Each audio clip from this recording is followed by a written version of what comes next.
The hum was a vast, indifferent breath, a mechanical lullaby that filled the cavernous expanse of the shopping mall after closing with lights still on. Fluorescent tubes, stark and unwavering, cast an unnatural pallor across the polished floors, making every shadow sharp, every reflection a ghostly twin. I stood amidst the hushed echoes, a solitary figure in a temple of commerce now devoid of its worshippers. My work, usually confined to the quiet precise geometry of my studio, had drawn me here, to a temporary pop-up exhibit space within the mall, where I had spent the waning hours of the day meticulously arranging a collection of antique nautical charts. Now, the last of the display cases sealed, the security guard a distant, shuffling presence, I felt a familiar current of satisfaction, a quiet hum of order restored. My gaze drifted across the empty concourse, instinctively tracing the invisible grid of its architecture, calculating the precise distances between the dormant storefronts, mapping the flow of potential foot traffic that would never materialize tonight. This was my nature, to see the world as layers of information, to find patterns in the chaos, to impose a definitive line where only conjecture had existed. The vibration in my pocket was a discordant note in the quiet. A call from the solicitor. I answered, my voice a low murmur against the mall's vast silence.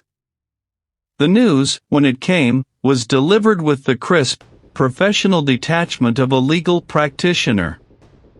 My great-aunt, the last remaining thread to a branch of the family I barely knew, had passed. A jolt, not of grief, but of profound disquiet, ran through me. An estate. Remote. Untouched for decades, the solicitor had implied. My meticulous world, so carefully constructed, suddenly felt a tremor beneath its foundations. The journey north was a slow unwinding from my usual existence, the landscape gradually shedding the neat borders of modernity for something wilder, more unkempt. The paved roads thinned to gravel, then to little more than twin ruts swallowed by encroaching undergrowth. Windows, like vacant eyes, stared out from beneath heavy brows of overgrown ivy. The air itself felt ancient, thick with the scent of damp earth, decaying leaves, and something else, a faint, metallic tang I couldn't quite place. Inside, the silence was absolute, a heavy shroud woven from dust and neglect. Each of my footsteps echoed, a sharp intrusion into the stillness.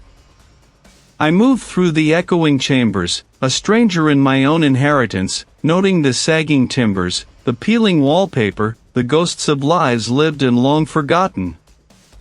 My cartographers I registered the precise angles of the sagging floorboards, the tilt of a forgotten portrait, the way dust motes danced in the slivers of light that pierced the gloom. I found myself in what must have been the study, a room choked with books, their spines cracked, their pages brittle. A large, ornate desk dominated the space, its surface covered in a thick layer of fine gray powder. It was in a drawer of this desk, tucked beneath a sheaf of yellowed correspondence and a broken quill, that I found it. The map. It was not paper, but a sheet of treated hide, perhaps deer or calfskin, impossibly old, its edges curled and brittle. The texture was rough beneath my fingertips, like dried parchment, yet softer, almost leathery. The ink, a deep, faded sepia, had bled slightly into the fibers over the centuries, giving the lines a hazy, dreamlike quality. My breath hitched. This was no ordinary survey. The scale was astonishing, intricate beyond anything I had ever encountered for a private property. Every tree, every stone wall, every winding path of the estate grounds was rendered with an obsessive, almost microscopic fidelity. I saw familiar landmarks, the ancient oak by the creek, the ruined gazebo, but they were depicted with an intensity that bordered on the surreal. Yet, for all its breathtaking detail, the map was incomplete. vast sections of the property, particularly those beyond the immediate confines of the house and gardens, simply ended, abruptly, as if the cartographer had ceased work mid-stroke. Where one might expect a continuation of the forest, there was only the blank, pale hide. And then there were the symbols. Not the usual surveyor's marks, nor the standard cartographic shorthand I knew so intimately. These were strange, angular pictograms scattered across the map's blank expanses, particularly in the unfinished regions. They resembled nothing I had ever seen: interlocking triangles, a jagged, broken circle, a series of lines that seemed to form a skeletal hand. They were not legends, not directional markers. They were something else, primal and unsettling, hinting at a language lost to time, or perhaps never meant to be understood.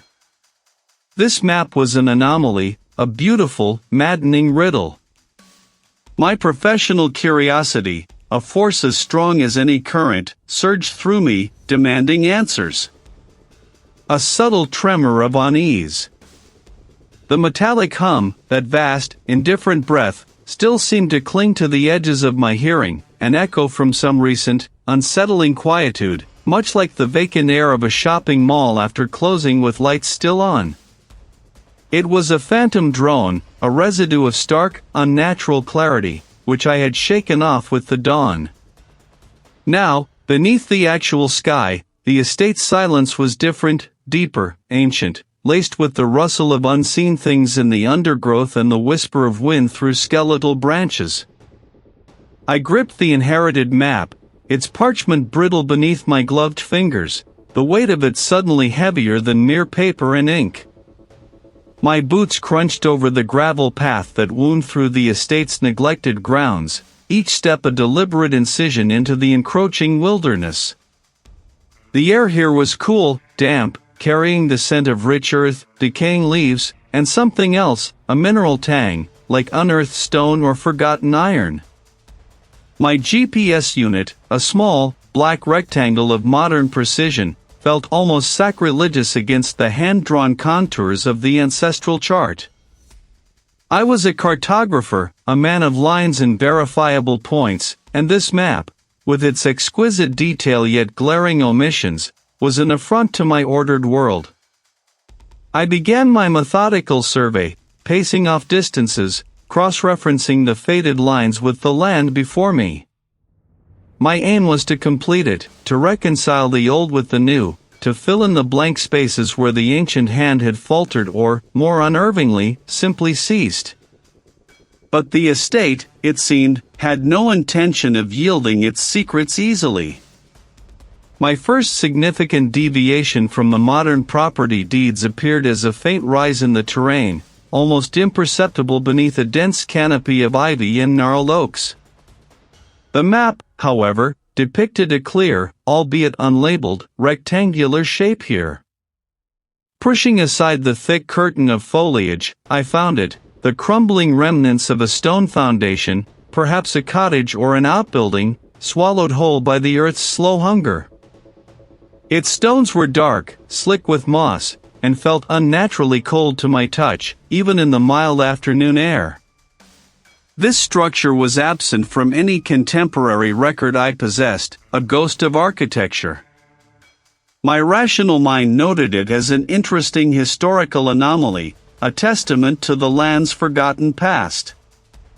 My instinct, however, pricked at something deeper, a sense of deliberate concealment. As I moved deeper into the woods, the discrepancies grew bolder, more unsettling. The map showed a winding path where only a choked tangle of briars and fallen timber now lay. They weren't the typical boundary stones I was accustomed to seeing. These were rough-hewn, almost primal, set at irregular intervals, forming no discernible pattern of property lines or ancient farming divisions. Each stood perhaps a foot high, their surfaces pitted and scarred, as if weathered by centuries of unceasing elements. I ran my fingers over the coarse granite of one, feeling the deep striations, almost like claw marks, etched into its face. They felt not just old, but ancient, imbued with a silent, heavy purpose I could not decipher. The shadows, too, seemed to deepen here, not merely from the overhead canopy, but from some intrinsic quality of the place itself. One such spot, beneath a particularly colossal, twisted oak, sent a shiver through me that had nothing to do with the outside temperature. I paused, checking my instruments. The air around me was a consistent, mild autumn cool. Yet, within that specific pocket, my breath plumed faintly, and the hairs on my arms stood on end. My rational brain sought an explanation, a subterranean spring, a peculiar air current, but found none that truly fit. Then, the sound. Faint at first, a low, almost imperceptible thrum that seemed to vibrate through the soles of my boots. It wasn't the wind, nor the rustle of leaves, but something deeper, a resonant hum that seemed to originate from beneath the very ground I stood upon. It was like the distant, vast throb of machinery, or perhaps the sustained note of a colossal, unseen instrument. I strained my ears, turning my head, trying to pinpoint its source, but it seemed to emanate from everywhere and nowhere, a vibration in the air itself. It faded as quickly as it had come, leaving me with a heightened sense of solitude, a feeling that I was not merely exploring the land, but that the land itself was beginning to reveal its pulse. My meticulously drawn lines on the new overlay of the map now intersected with the old, creating a discordant symphony of reality and enigma. The discrepancies weren't just errors, they felt like deliberate omissions, like secrets purposefully buried. My determination, once a sharp, unwavering blade, was beginning to fray, replaced by a nascent unease. The estate was not merely decaying, it was actively hiding something, and the map, far from being a simple guide, was now beginning to feel like a coded invitation. It was a phantom drone, a residue of stark, unnatural clarity, which I had, in my stubborn adherence to logic, allowed myself to believe was merely the ringing of my own fatigued mind. Yet, as the days blurred into a solitary rhythm of parchment and ink, the silence of the estate began to feel less like an absence and more like a presence, a vast, waiting hollow that held its breath. It started with the peripheral flickers.